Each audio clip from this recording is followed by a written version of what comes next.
por muy insignificante que creamos puede ser. Por otra parte, tenemos que hemos dictado 43 cursos, ya lo había dicho, 311 profesores, hemos apoyado 9 asignaturas de posgrado, una asignatura del pregrado de química, 5 asignaturas del posgrado de ciencias de la computación, hemos recibido como unidad 2 premios en congresos internacionales y nacionales a los mejores trabajos en el área de tecnología.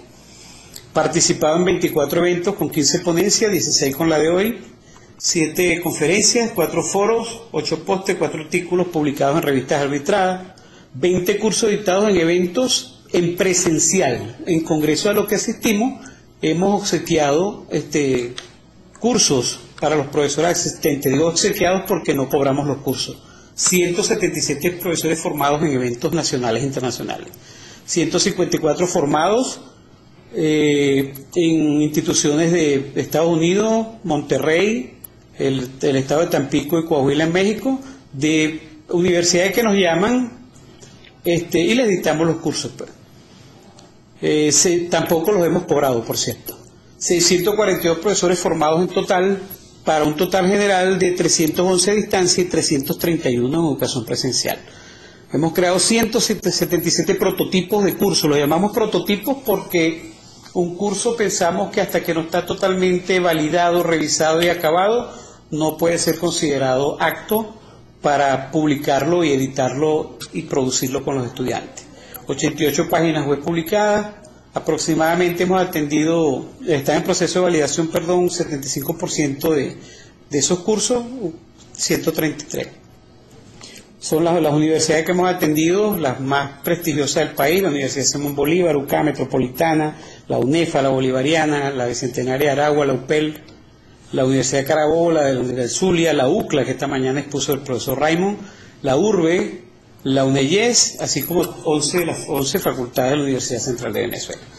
En relación al análisis reflexivo, pues nosotros pensamos que los sistemas de LMS son opciones para la inclusión de los estudiantes más que para la exclusión.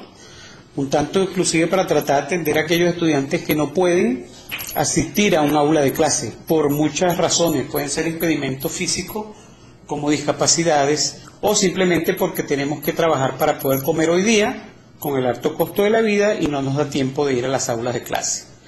Excelentes opciones para la formación de docentes, realmente tienen todas las herramientas que nosotros podemos requerir en un momento determinado para apoyar la labor docente.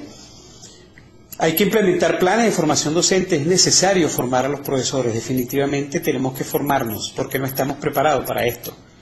Hay que emplear plataformas que sean sencillas, versátiles, que tengan herramientas de interacción, y nosotros, bueno, básicamente venimos usando Moodle y la hemos adoptado en la universidad dentro del sistema de educación a distancia que existe en la universidad, que fue aprobado el 11 de abril del 2007 por el Consejo Universitario. Conformar equipos multidisciplinarios, porque esto no es trabajo de 2 personas, a pesar de que nosotros en la unidad de educación a distancia somos 2 personas, pero realmente no es un trabajo de 2 personas. Tiene que ir mucho más allá, tiene que haber diseñadores gráficos, psicólogos, expertos en contenido que son los profesores de la asignatura, transcriptores, entre otros.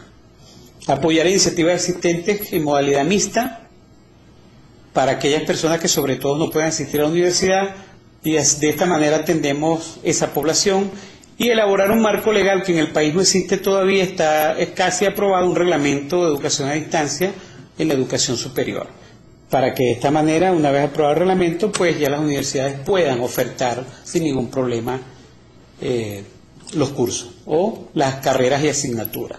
Esto sí lo voy a leer completo porque es una conclusión bien interesante a la que hemos llegado. Nosotros pensamos que Moodle y otras tecnologías y herramientas del Internet o la web 2.0 muestran un nuevo paradigma, ¿ok?, de cómo guiar, mediar o facilitar las actividades docentes, y una manera distinta de hacer el trabajo en el aula de clase, que sin duda propicia mejoras en el desempeño y el rendimiento de los estudiantes, los motiva al estudio, los hace más atractiva la dinámica de clase, la hace participativa, convirtiendo el aula de clase en lo que debería de ser, tanto en educación presencial como educación a distancia virtual, que es un ambiente de aprendizaje. Realmente el aula debe ser vista como un ambiente de aprendizaje, donde todos vamos a aprender, tanto profesores como estudiantes, porque hay ese intercambio de roles del cual nos nutrimos todos. Es factible desarrollar cursos o aulas virtuales, de tal manera que nosotros podamos lograr aprendizajes como mínimo equivalentes a los esperados en la educación presencial. De tal manera que esto derrumba el mito que algunos tienen de que la educación a distancia no es de calidad. No, sí hay educación a distancia de calidad. Y está en nosotros hacerla, y por eso creo que estamos en este evento hoy.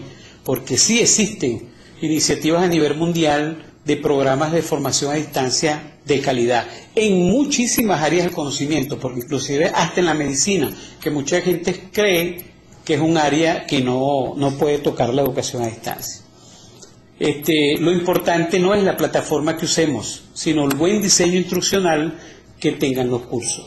Perspectiva futura: seguir formando profesores en la universidad para que se apropien de las TIC. ¿Qué significa apropiarse de las TIC?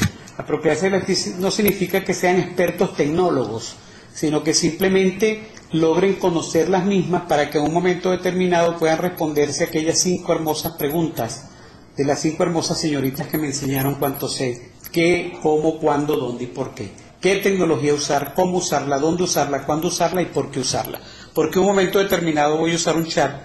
¿O por qué decido usar un foro y no un chat? Esas cosas, si no conocemos las herramientas tecnológicas, pues podemos mezclarlas y podemos cometer grandísimos errores y trasladar nuestros errores de la educación presencial a la educación a distancia virtual. Desarrollar líneas de investigación que tengan que ver con innovar, pero realmente lo que significa innovar en el currículum, a través de las TIC y de la Web 2.0, cómo influye el uso de las TIC y su aplicación en la educación, la Web 2.0, las herramientas de trabajo colaborativo, por ejemplo, dentro de Moodle, diseño y producción de materiales educativos, cómo influye el buen diseño de un material en el rendimiento de los estudiantes. El uso de software libre y las aplicaciones en la educación, el uso de sistemas de apoyo a las actividades presenciales. Esta mañana nos mostraron varios sistemas, tanto de matemática como los que mostró la profesora Sancho, que realmente dicen que podemos hacer grandes avances hasta en la enseñanza, por ejemplo, de la matemática, que mucha gente cree que no se puede hacer. Bien, estamos preparados para esto, un aula virtual. En un aula virtual, por lo general, nosotros encontramos en el centro, no es solamente el estudiante, como muchos pregonan, también está el docente. Por supuesto que el mayor peso debe tener los estudiantes, pero resulta que un aula de clase, un aula virtual, sin docente, como que no marcha. Entonces, por un lado tenemos la docencia, la tecnología, la interacción, los materiales y la evaluación. Y dependiendo de quién esté en el centro de ese círculo, si cuando en el centro está la evaluación, el comportamiento que tenemos, tanto como profesores y estudiantes, es uno. Cuando está la tecnología como centro, el comportamiento es otro. Y así podemos movernos por los distintos escenarios. Estamos preparados para esto. Ser líderes, organizadores, coordinadores, motivadores, facilitadores, guías, mediadores, evaluadores. En la práctica lo hacemos en la educación presencial, pero no nos damos cuenta. Pero resulta que en la educación a distancia hay una mayor exigencia de esos roles que exigen competencias como, por ejemplo, para prepararnos para usar todas estas herramientas que les estoy mostrando en este momento. Esas herramientas que yo les muestro en este momento, en mi caso particular, las he tenido yo que aprender a manejar y conocerlas para usarlas en mis aulas de clase. Y realmente uno puede sacarle muchísimo provecho a la tecnología. Y tenemos herramientas de audio, de videoconferencia, como Google Doc, por ejemplo, para la discusión en línea de trabajos, etcétera, ¿no? Tenemos competencias técnicas, académicas, organizativas, orientadoras y social que tenemos que cumplir como profesores de la educación a distancia virtual, que también tenemos que cumplirlos en la presencial, pero en la presencial pareciera que no le damos mucha importancia, pero resulta ser que en la educación a distancia virtual sí tenemos que darle importancia. Nosotros tenemos que manejar la técnica, herramientas de entorno, tenemos que manejar lo académico. Quizás yo en la educación presencial puedo ser un mediocre y no manejar el contenido, aunque suene feo decirlo, pero de todo hay en la viña del Señor. Quizás yo no maneje el contenido, pero en la educación a distancia eso no puede ocurrir. Porque cuando yo esté con un grupo de estudiantes, por ejemplo, en un chat, en línea, en vivo, discutiendo con ellos, si yo no manejo el contenido, puedo hacer un papelote, como dice uno, y hacer el ridículo, y quedar muy mal parado delante de los estudiantes. Entonces el profesor en la educación a distancia tiene que tener muy buen dominio del contenido de la asignatura que imparte. Hay que ser organizado, hay que ser un orientador, un guía, un motivador, y por supuesto promover